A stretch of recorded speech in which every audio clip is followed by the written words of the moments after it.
Seniors कहते थे अरे 30 मार खानी होते हैं जो फर्स्ट अटेम्प्ट में तीनों भी स्टेजेस में सीए बन जाते हैं, क्योंकि आज जैसा आप सोचते हो वैसा ही होता है। ऑफ ट्रैक ले जाने वाले बहुत सारे लोग होते हैं। एक पूरा साल, आई एम नॉट एग्जैजुरेटिंग, 1 ईयर ऐसा था कि घर के मेंबर्स को भी मैंने नहीं देखा हो।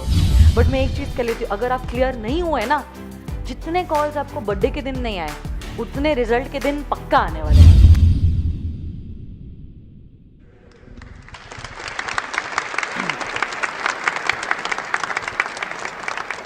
ठीक है, पहले दिन से आप लोग मुझे रिक्वेस्ट कर रहे हो, and because you all are so special to me, I thought of sharing my success story with you all कि कैसे मैंने पढ़ाई की और कैसे मैं यहाँ पे एक टीचर बनी हूँ, कहाँ से जर्नी शुरू हुई और आज का दिन तो आप देख ही रहे हो। ओके, सो फेब 2008 में मैंने मेरी 12th स्टैंडर्ड की एग्जामिनेशन दी थी, एंड तभी डिसाइड तो हो चुका था ऑलरेडी कि मुझे सीए करना है। 12th के बाद it was already decided that I want to pursue the course of chartered accountancy. But तब के ज़माने में क्या होता था, सीपीटी के 4 अटेम्प्ट्स होते थे, मतलब every 3 months there was 1 attempt of CPT. तो मैंने सोचा था फेब 2008 में मैं अपनी सीपीटी की एग्जामिनेशन दे दूंगी, तुरंत फिर एग्जामिनेशन के बाद, 12th के एग्जामिनेशन के बाद I would start with my CPT classes और फिर अगस्त में मैं अपनी सीपीटी दूंगी। बट अनफॉर्चुनेटली मार्च में ही इंस्टीट्यूट ने नोटिफिकेशन लाया और कहा कि हम 2008 में, क्योंकि 10 साल हो चुके हैं, हम हमारा कोर्स चेंज करना चाहते हैं और अब सीपीटी साल में 4 बार नहीं होगा, it is going to happen only twice every year. या तो जून में दे दो आपका सीपीटी, या तो फिर आप दिसंबर में दो। तो अब देखो, मैंने फेब में अपनी एग्जामिनेशन दी, मार्च में मेरी classes are about to begin, and then the notification comes कि अगस्त का अटेम्प्ट तो स्क्रैप हो चुका है। अब अगस्त में कोई सीपीटी है ही नहीं। मैंने सोचा था मार्च अप्रैल में 3 महीने क्लासेस करूंगी, जून जुलाई में सेल्फ स्टडी कर लूंगी और अगस्त का फर्स्ट संडे जो होता है, अगस्त का जो फर्स्ट संडे होता है, मैं सीपीटी दे दूंगी।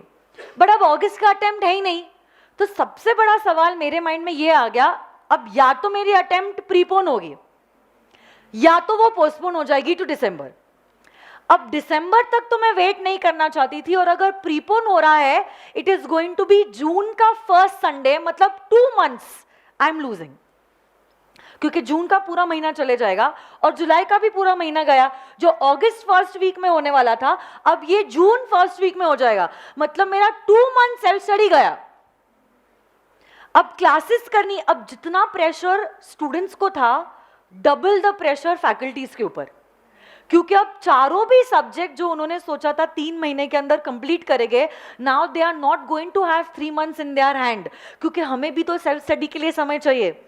Classes is one thing, but self study एक बात तो होगी ना कि क्लासेस खत्म होने के बाद एग्जामिनेशन दे दो, ऐसे तो बात होने नहीं वाली है। सेल्फ स्टडी का रोल सेल्फ स्टडी ही होता है और टीचर्स का रोल टीचर्स ही निभा सकती है। So now the teachers had to complete the course within इन 2 मंथ्स इंस्टेड ऑफ 3 मंथ्स। तो जहां पे पहले वो 3 महीनों के अंदर क्लासेस खत्म करने वाले थे, अब teachers as well as students के ऊपर प्रेशर आ गया था, 2 महीने के अंदर क्लासेस कर लो, और जहां पे 2 महीने का सेल्फ स्टडी था, अब वो 2 महीने के सेल्फ स्टडी के बदले we had only 1 month of self study. तो मेरी क्लासेस जो होती थी सीपीटी की, वो शुरू होती थी सुबह के 8 बजे, and they used to get over at 6 o'clock at foundation level, मतलब एट सीपीटी लेवल। जो आप लोगों का करंटली अब शेड्यूल है, वो मेरा हुआ था जब मैं सीपीटी की स्टूडेंट थी, क्योंकि अब एक तो क्लासेस हो रही थी, तो एक सेशन मैथ्स का 2-2 घंटे मैथ्स के होते थे, 2-2 घंटे अकाउंट्स के होते थे, 2 घंटे इकोनॉमिक्स और 2 घंटे लॉ के होते थे। फाउंडेशन में 4 सब्जेक्ट्स होते थे, मतलब सीपीटी में, और लंच भी वहीं पे करो, नाश्ता भी वही करो, और प्लस उतना नहीं था, घर पे आने के बाद हमें अकाउंट्स और मैथ्स का होमवर्क जरूर मिलता था। तो आप समझ लीजिए 10 बजे तक तो वही चीजें होती थी, और उसके बाद 10 बजे के बाद क्या, 12th के बाद सोचा था कि 12th अभी इतनी मेहनत की है, 12th के बाद अब 8-10 दिन मजे करेंगे, घूमेंगे फिरेंगे, फिर चालू होगी क्लासेस, तो वो तो कभी मौका मिला ही नहीं।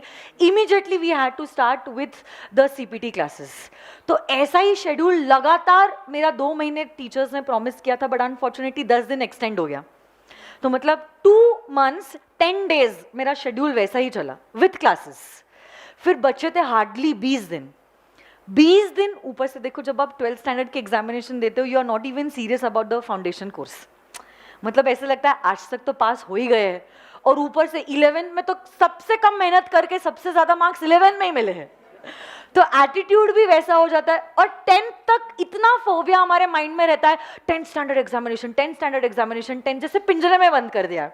तो जैसे ही 10th छूटती है ना, it's like we are going to now fly in the sky. सब कुछ एक तरफ और हमारी मस्ती एक तरफ, तो वो सीरियसनेस ऑटोमेटिकली कम होते जाता है. और प्रोफेशनल कोर्स की कभी सीरियसनेस हुई नहीं थी. अब अचानक से अटेम्प्ट प्रीपोन हो जाने की वजह से 20 दिनों के अंदर 4 सब्जेक्ट्स करने हैं. देखो इतना आसान नहीं है, 2 महीने में अगर बोलो 4 सब्जेक्ट्स, इट इज ईजी. देखो अभी हमें सीपीटी ईजी लगता है, बट उस स्टेज में हमारी कितनी वाट लगी थी वो हमें पता है. ऑब्वियसली क्लियर होने के बाद everything is easy. 9th standard कितना डिफिकल्ट लगता था जब 9th में थे, अब लगता है छी क्या चिल्लर है 9th standard. But that time, that age and that circumstances और इतने distractions, it is too difficult to control all these things and sit and study. But fortunately 20 days मैंने बहुत अच्छे से पढ़ाई की, फुल मेरा अटेंशन दिया. Around 12 hours, 13 hours I used to study. कभी लाइब्रेरी पता नहीं जमी नहीं मुझे, मैं घर पे ही हमेशा पढ़ती थी. तो ऐसे करके मैंने मेरी सीपीटी की examination the, and fortunately CPT was for 200 marks. 100 marks में पहले में आपका अकाउंट्स और लॉ होता था 60 and 40, और सेकंड पेपर जो होता था that was 50-50 maths and economics. तो ऐसे करके आपके 4 पेपर्स 2 पेपर्स में डिवाइड होते थे. I scored 158 marks out of 200 in my CPT examination.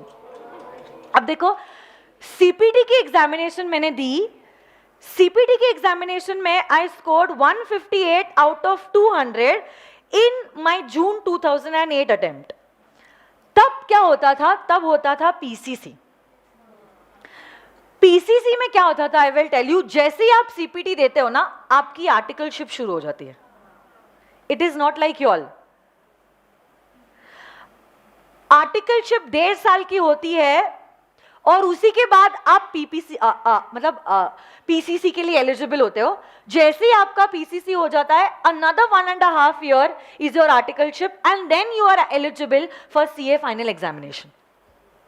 मतलब सीपीटी के बाद तुरंत your articleship will begin. तो देखो क्योंकि मैं पीसीसी की स्टूडेंट थी, जैसे ही मेरा सीपीटी हो गया ना, क्या हो गया, मेरी आर्टिकलशिप चालू हो गई. तभी इंस्टीट्यूट ने और एक बॉम्ब फोड़ा, बोला अब ये पीसीसी का लास्ट अटेम्प्ट है.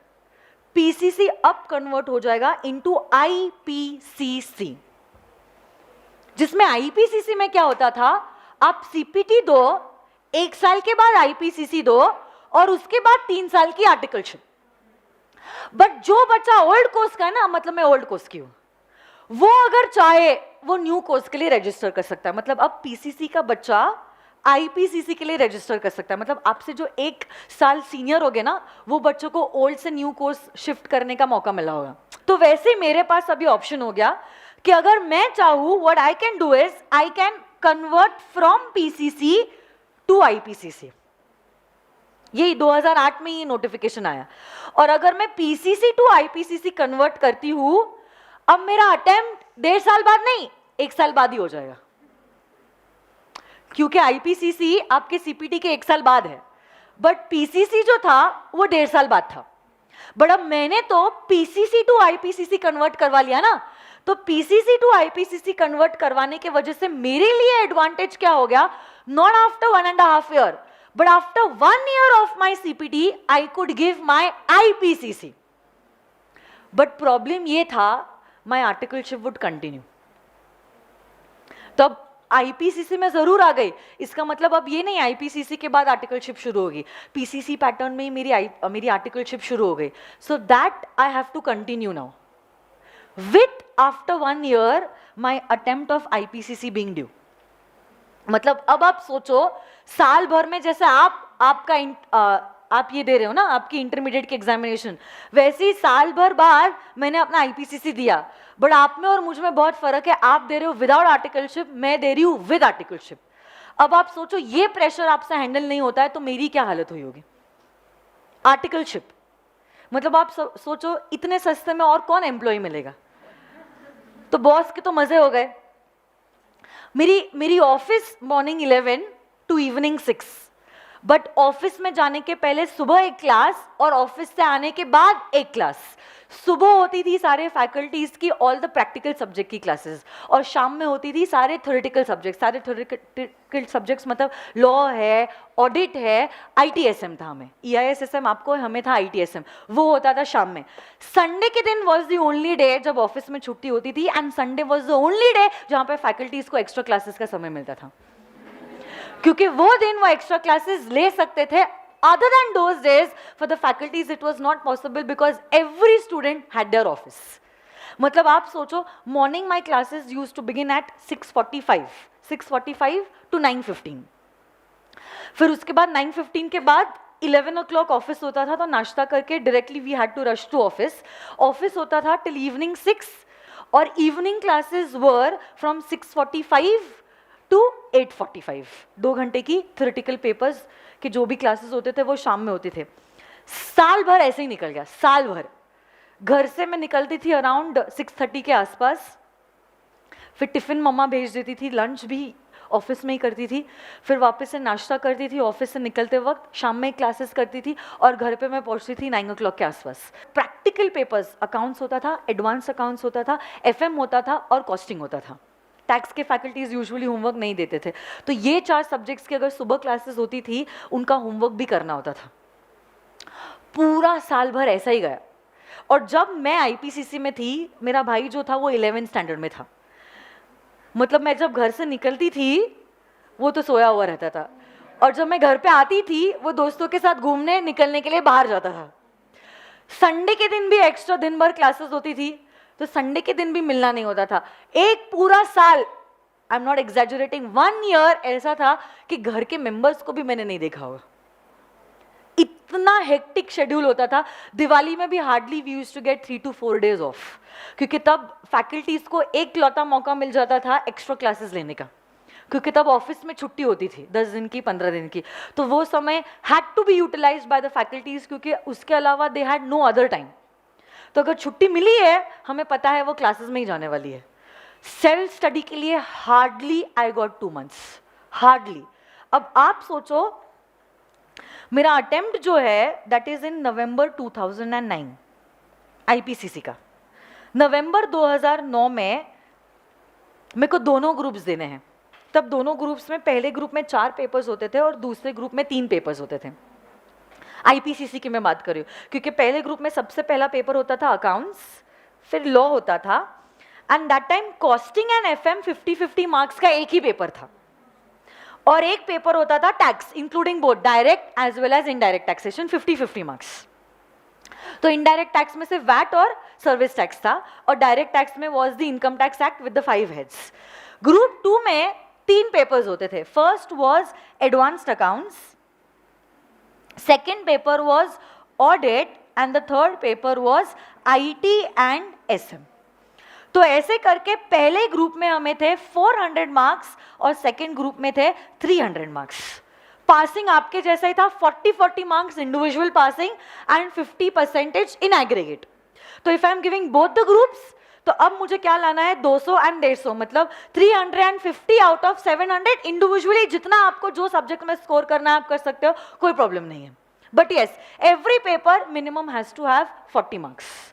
So I gave my IPCC attempt in November 2009, and fortunately I cleared both the groups with good marks. In group 1 I scored 231, and in group 2 I scored 200 marks out of 300, which makes it to 431 marks out of 700.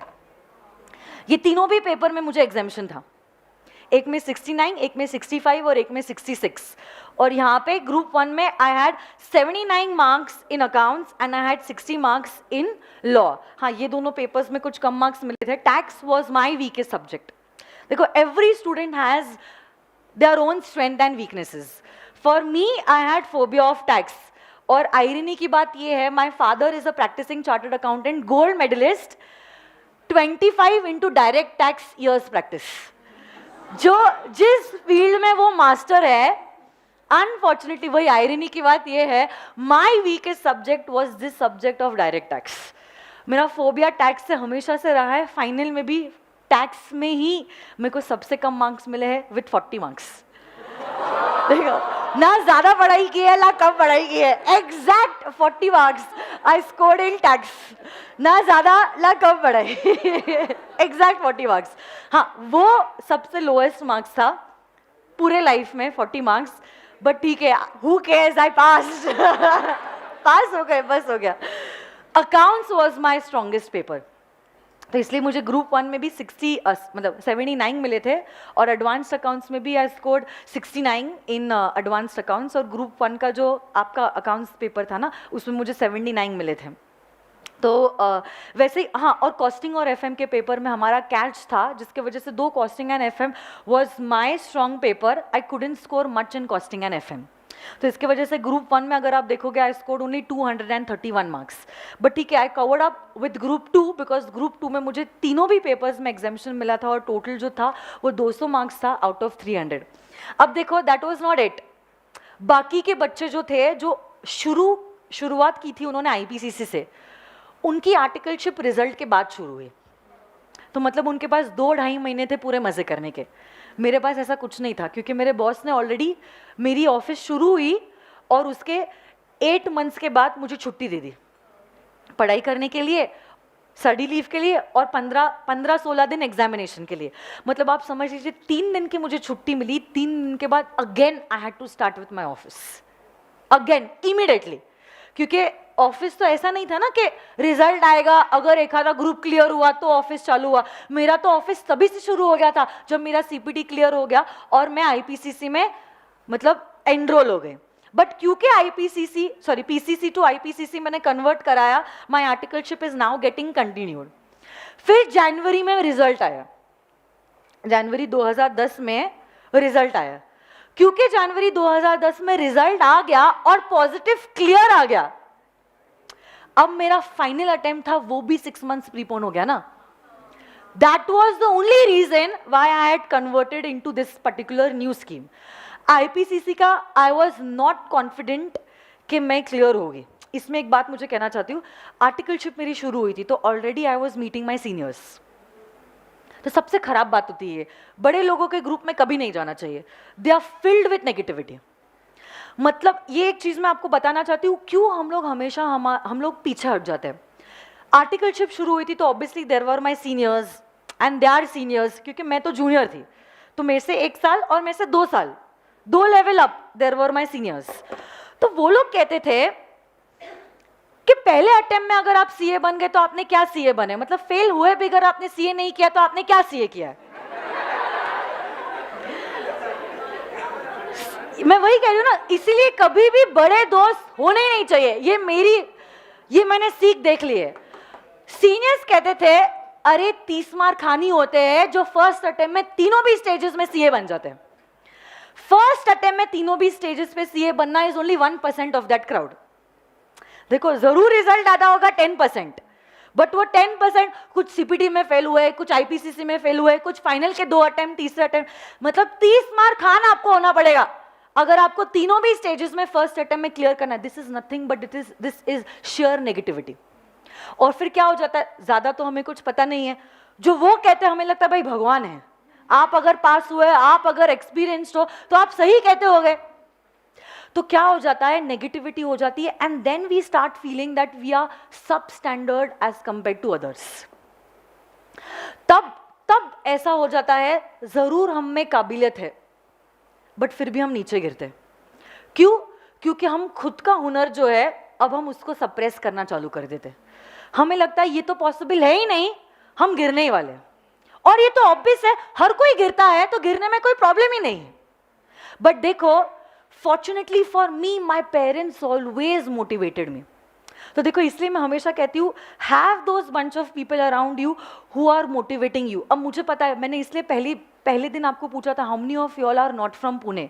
आपको लगा होगा मैंने ऐसे ही time pass में पूछा होगा ये सवाल, but no, there was a reason behind it. अब आप लोग घर पे नहीं रहते हो, so you all are filled with negativity.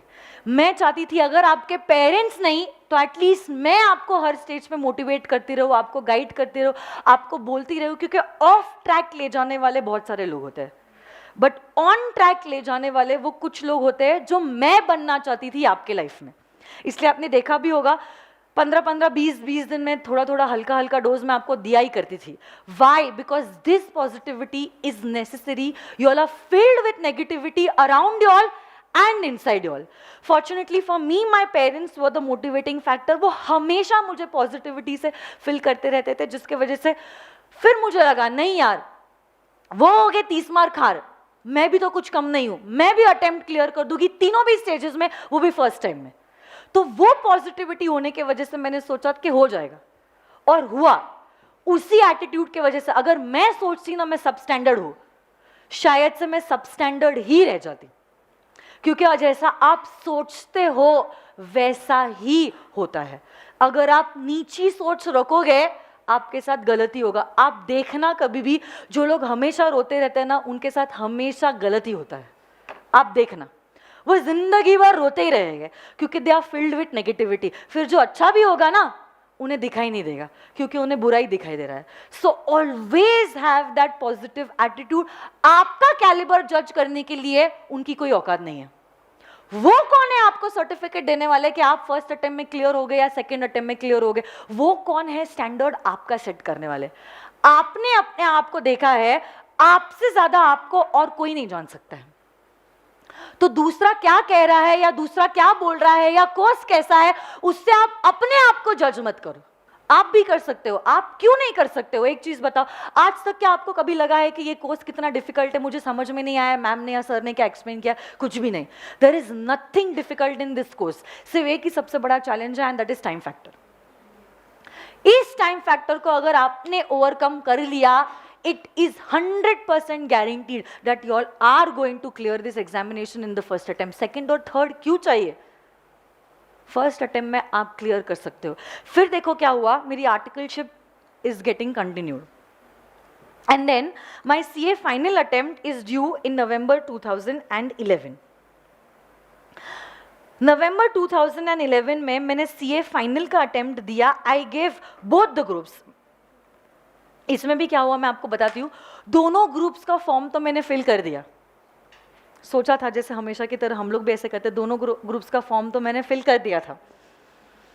और फिर क्या हुआ, मतलब I was eligible for both groups in November 2011, whereas my friends के दोनों groups were following in May 2012. I was 6 months earlier to them.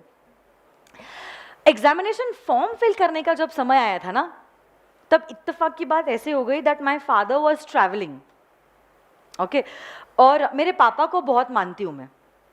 My father was travelling, and तब फिर मैंने सोचा कि नहीं यार, मेरे फ्रेंड्स जो है वो तो वैसे भी मे के अटेम्प्ट में ही क्लियर होने वाले, मेरे को उनसे एक एडेड एडवांटेज मिला है नवंबर में अटेम्प्ट देने का। एक ही ग्रुप दे देती हूँ, क्या फ़र्क पड़ता है, मेरा वर्कलोड तो कम हो जाएगा। फिर दूसरा ग्रुप उनके साथ क्लियर होकर वैसे भी मैं उनके साथ ही रहूँगी ना, मैं उनके पीछे नहीं जाने वाली हूँ। उल्टा मुझे दोनों ग्रुप्स अलग अलग देने का मौका मिल रहा है, without being behind them, being with them I am getting an opportunity to give दोनों ग्रुप्स अलग अलग।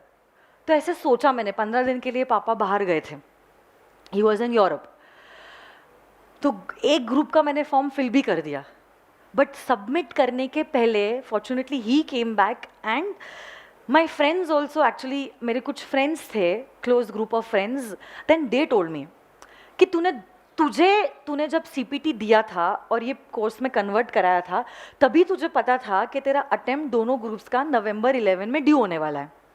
इतनी मेहनत तूने यहाँ तक की, इतने समय तक क्यों, तूने अपने आप को होल्ड किया, थोड़े से के लिए तू क्यों पीछे जा रही है? थोड़े से के लिए इतना, अब कितने महीने की बात है? 2 महीने की तो बात है, एग्जामिनेशन 2 महीने पे ड्यू है, नवंबर में 2 महीने हो जाएंगे। फिर सोचेंगे ना, देखते ग्रुप अच्छा नहीं गया, रिजल्ट क्लियर नहीं आया, तब मई में देने का और एक मौका है ना, अभी तो क्यों पीछे हट रही है? और फिर पापा ने जबरदस्ती 2 ग्रुप के फॉर्म्स भरवाए, बोले कि देखेंगे, फेल हुए तो भी हम कुछ नहीं बोलेंगे, तो टेंशन मत ले, बट तू दे दोनों ग्रुप्स। फिर मैंने दिए दोनों ग्रुप्स। अब जब टैक्स की पढ़ाई में करी थी, डायरेक्ट टैक्स की, I told you, direct tax का इतना फोबिया था फिर मैंने पापा को बोला कि क्लासेस तो मेरी कुछ ढंग से हुई नहीं थी, क्योंकि मेरी देखो अब मैं सीनियर हो गई थी आर्टिकलशिप में, तो जो जुलाई का सीजन था, जो सितंबर का सीजन था, that time I had to wait, because now the juniors were not aware about how returns are to be filed, और मैं अगर सीनियर हूँ तो मेरे ऊपर रिस्पॉन्सिबिलिटी है. I couldn't do my classes properly, क्योंकि अब मुझे ऑफिस को ज़्यादा प्रायोरिटी देनी थी, क्योंकि मेरे हाथों में मेरे क्लाइंट का काम था. तो मेरे क्लाइंट के फाइल को कॉम्प्रोमाइज करते हुआ I couldn't give priority to the classes. तो क्लासेस मेरी पूरी कॉम्प्रोमाइज हो गई because of the September season. और देखो नवंबर में अटेम्प्ट है, सितंबर तक मेरी क्लासेस चालू है, मैं ऑफिस में हूँ, मेरी क्लासेस भी ठीक से नहीं हो रही, क्योंकि डीटी और आईडीटी की क्लासेस आप लास्ट में रखते हो, उसमें अमेंडमेंट्स बहुत आते हैं. I couldn't do my direct taxes की क्लासेस प्रॉपरली. एग्जामिनेशन के एक दिन पहले फिर मैं पापा को बोल रही हूँ, पापा आप बैठो मेरे साथ और आप पढ़ाई करो. फिर पापा बैठे, फिर भी पूरी रात पापा मेरे साथ जगे थे, 3 बजे तक जगे थे, फिर भी मैं 6 बजे तक पढ़ी थी. And then 6 o'clock I slept and I told him please wake me up at 9 o'clock. 9 o'clock I got up in the day of the examination. कुछ चीज़ें अभी भी बाकी थी, रेट से रिलेटेड, फिर ना असेसमेंट से रिलेटेड, वो सब सीए फाइनल में है.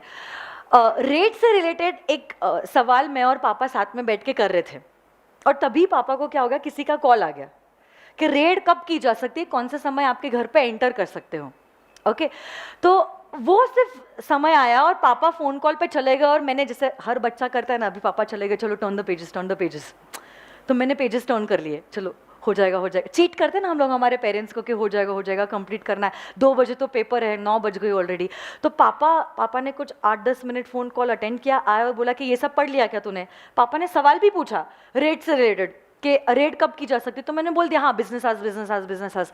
पापा भी वो फ़ोन कॉल की धुन में थे, और फिर मतलब वो नज़रअंदाज कर दिया, और बाकी का पूरा पोर्शन हमने पढ़ा. टैक्स का पेपर आया. Unfortunately tax was the paper जो हमारे अटेम्प्ट में कैच था. हर एक ग्रुप में एक पेपर होता है जिसमें कैच होता है. मैं अटेम्प्ट ही कर पाई सिर्फ 70 मार्क्स का, सिर्फ 70 मार्क्स का मैं अटेम्प्ट कर पाई. 30 मार्क्स तो मैं लिख ही नहीं पाई. मतलब मुझे जवाब ही नहीं आ रहा था, क्या लिखूं मैं. गलत जवाब लिखने के बदले I thought I would rather not attempt anything. 70 marks का मैंने लिखा. जैसे ही 5 बजे और पेपर से मैं बाहर आई, I broke down, I started crying. मैंने बोला ग्रुप 2 तो मेरा गया है, चलो वापस से ग्रुप 2 की पढ़ाई चालू करना बैठ जाओ. फिर पापा ने बोला क्यों, 70 मार्क्स अटेम्प्ट किया है ना, कोई बात नहीं, 40 तो मिल ही जाएंगे, चलो अपन देखते हैं. तो शुरू किया, सारे आंसर्स देखे मैंने क्या लिखा है, सही जवाब क्या है, और फिर मार्क करना चालू कर दिया कितना है. फिर एक ऐसा था कि रेड कब की जा सकती है, 4 मार्क का, और मैंने बोला मैंने तो लिख दिया बिजनेस आज. तो पापा ने बोला बिजनेस आज कहाँ पे लिखा है, it is only going to be after sunrise and before sunset. तो इसलिए मैं भी आपको बार बार बोलती हूँ बिजनेस आज and after sunrise before sunset अलग अलग होता है, याद है क्या आपको. हो सकता है बीपीओ है तो फिर पूरे टाइम काम कर रहा है, कोई फैक्ट्री है 3 शिफ्ट में काम कर रहा है, तो बिजनेस आज तो उनके लिए 24 घंटे है. तो बिजनेस आज और आफ्टर सनराइज बिफोर सनसेट अलग अलग होता है. और वो क्वेश्चन था 4 मार्क का. अभी तक जो कैलकुलेट किया था 36 मार्क्स. मतलब मैं रो रही, मेरे को देख के पापा रो रहे, पापा को देख के मम्मी रो रही कि हो क्या रहा है घर में. बोल रहे कि अगर बाकी में भी थोड़ा सा भी ऊपर नीचे हो गया, वो 4 मार्क के क्वेश्चन के वजह से इसका अटेम्प्ट गया ना. देखो टू बी सेफर साइड पापा ने स्ट्रिक्टली कैलकुलेट किया और 36 मार्क्स. बट आप सोचो पापा पे क्या बीत रही है, अगर मैं वो फोन कॉल 8 मिनट का अटेम्प्ट नहीं करता तो मैं ठीक से इसको करवाता, तो एटलीस्ट सेफ जोन में तो आ जाती 40. और फिर उससे ज्यादा अगर एग्जामिनर बहुत ही स्ट्रिक्ट है 40 तो मिल ही जाते हैं, 45 नहीं 46 नहीं. तो पूरी वाट पापा को भी लग गया कि भाई क्लियर तो होने नहीं वाला है. मैं भी fully depressed, but still my dad told me give all the papers, doesn't matter. ये एक दूसरी गलती बच्चे करते हैं, एक पेपर भी खराब हो गया ना, सारे पेपर्स ना देने का डिसीजन ले लेते हैं और सोचते अगले अटेम्प्ट के लिए प्रिपरेशन शुरू कर दो. Don't ever do that. जो मार्क्स आएंगे वो बाद में देखने वाली बात है. Currently give all the papers. सारे पेपर्स मैंने दिया and fortunately I told all, जैसे 40 मार्क्स डॉट. सबसे पहले पास लापास के पहले देखा डायरेक्ट टैक्स में कितने मेरे हैं, उसके बाद देखोगी पास या लापास. 40 मार्क्स मिले और फिर मैंने टोटल के पहले देखा पास और not pass, then pass and pass. जनवरी 2012 में रिजल्ट आया था, 27 जनवरी 2012। दैट टाइम सीए में बन गई थी with 6 month of articleship remaining. तो मेरी 6 मंथ्स की जो आर्टिकलशिप थी that I did as a chartered accountant. CA अब मैं बन तो गई, बट अब मुझे पता था कि मुझे जॉब नहीं करना है, मुझे प्रैक्टिस भी नहीं करनी है।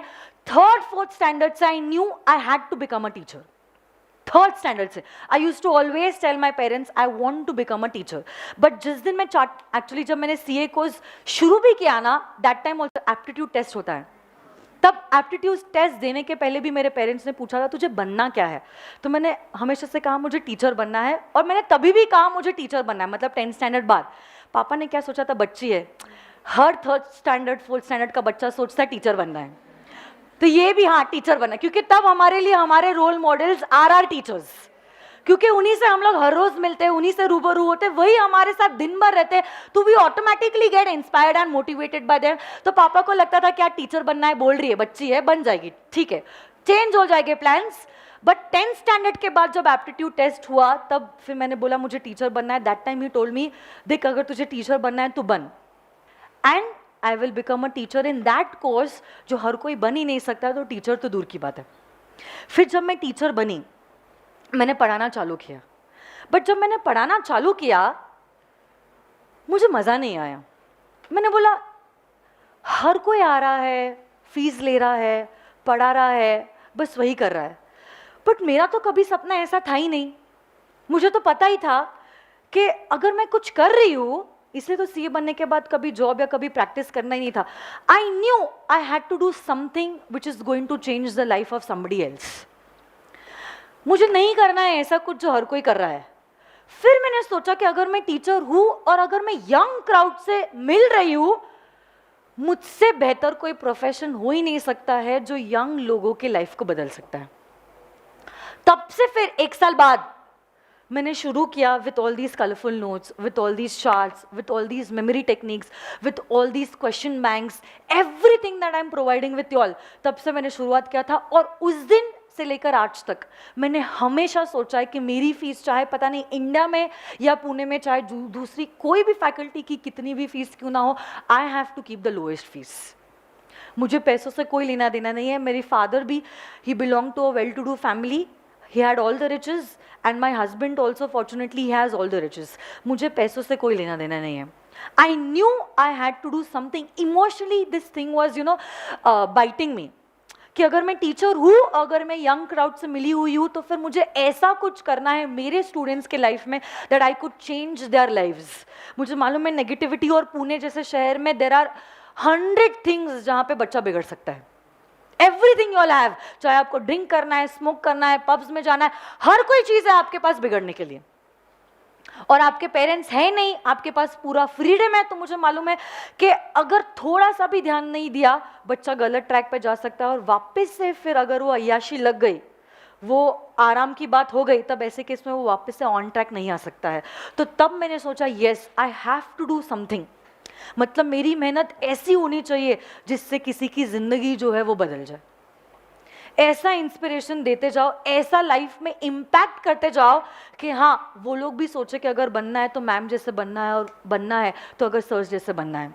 तो इसलिए अगर आप देखोगे everything what ever I am doing for all, lowest fees आप देख लेना। अगर आपको लग रहा है मैं झूठ बोल रही हूँ, आज ही आप कंपेयर कर देना बाकी फैकल्टीज पुणे में, उनकी फीस क्या है और मेरी फीस क्या है, वो क्या दे रहे हैं और मैं क्या ले रही हूँ। बस फिर क्या, वो एक दिन था और आज का एक दिन है जहाँ पे अब मैं आपके सामने खड़ी हूँ, और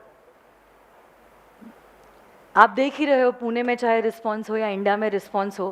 तो एक चीज़ आपको ज़रूर कहना चाहती हूँ कि जो कुछ भी आप कर रहे हो, ऐसी कोई चीज़ करो which will make an impact on the life of others, and be with those people who motivate you, who inspire you and are filled with positivity. क्योंकि दुनिया में नेगेटिविटी और गलत चीज़ें बहुत ज़्यादा भरी हुई है, और शॉर्टकट का रास्ता तो बहुत ही आसान है, बट कहते हैं ना जैसे short term gain is always going to lead in to long term pain. तो ज़रूर छोटी छोटी चीज़ों से शॉर्टकट में आपको ज़्यादा कुछ मिल जाए, बट आप लंबा सोचना, एथिकल रहना, आपके जो वसूल है, आपके जो एथिक्स है, आपका जो गुरूर है, आपका जो सेल्फ रिस्पेक्ट है is the only thing that is always going to remain with you. तो वही चीज़ आप फॉलो करना और अच्छे इंसान बनना, अच्छे से पढ़ाई करना. आज भी आपके पास बहुत ज़्यादा समय है. जो हुआ सो हुआ, नए साल की शुरुआत हुई है. अगर आर्टिकलशिप के साथ मैं इतनी मेहनत कर सकती हूँ तो मुझे लगता है you all are super talented. First जैसे मैंने आपको कहा है, आप लोग मुझसे 10 गुना होशियार हो. अगर मैं कर सकती हूँ तो आप लोग तो ज़रूर कर सकते हो. Only one thing keep in mind and that is consistent hard work. Consistently if you are working hard for these 6 to 7 months, believe me, ये 6 to 7 months अगर आपने मेहनत कर ली, 3 साल है रे आपको तो आर्टिकलशिप और सीए फाइनल के लिए, आपके लाइफ में तो मज़े ही मज़े. पूरी आर्टिकलशिप आप अय्याशी में निकाल सकते हो, मज़े में निकाल सकते हो. जाओ ना फिर हर सैटरडे नाइट, हर संडे आप मज़े करो. आजकल तो फैकल्टी संडेज भी नहीं लेते क्लासेस. फाइनल की लेवल की बात कर रही हूँ मैं. आप लोगों का कैसे 1 साल में करना है, इसलिए फाइनल में nobody takes on Sundays. You all will only have 1 class at a time. Evenings are free for all. हर शाम घूमो, हर सैटरडे नाइट मनाओ, हर संडे आप घूमो, हर संडे 10 बजे 11 बजे उठो. कोई आपको कुछ नहीं कहने वाला है. बट मैं एक चीज़ कह लेती हूँ, अगर आप क्लियर नहीं हुए ना, जितने कॉल्स आपको बर्थडे के दिन नहीं आए उतने रिजल्ट के दिन पक्का आने वाले हैं. उसमें सबसे पहले कॉल तो आपके रिलेटिव्स. ये पक्की गारंटी मैं आपको कहती हूँ, उनसे ज्यादा हरामी कोई नहीं है. आप सोचोगे मैम है क्या बोल रही है, ऐसी भाषा इस्तेमाल करिए, but this is the truth. Friends एक बार आपके साथ दे गए, बट वो इतने हरामी होते हैं, और उसमें अगर उनका बच्चा वही एग्जामिनेशन दिया और क्लियर हुआ है, बस हो गया सत्यानाश. और आजकल तो व्हाट्सएप है, व्हाट्सएप में family groups, we are a family, हम साथ साथ है. कुछ साथ साथ नहीं है, सब लोग अपनी औकात पे आ जाते हैं. तो ये मौका अगर आप दे रहे हो, आप समझ लो आप कह रहे हो आ बैल मुझे मार. अपने हाथों से उनको आपके बारे में और आपके फैमिली के बारे में जज करने के लिए कोई मौका आपको नहीं देना है. अगर आप चीट कर रहे हो तो उनको नहीं कर रहे हो, आप समझ लेना आप खुद को चीट कर रहे हो. जिंदगी में खुद को चीट कभी मत करना. बाकी आप होशियार तो हो ही, आप तो जानते ही हो क्या आपका फ़ायदा है किसमें और किसमें आपका नुकसान है ना. सो बस यही कहना था मुझे. Stay inspired and stay blessed. All the very best. Thank you very much.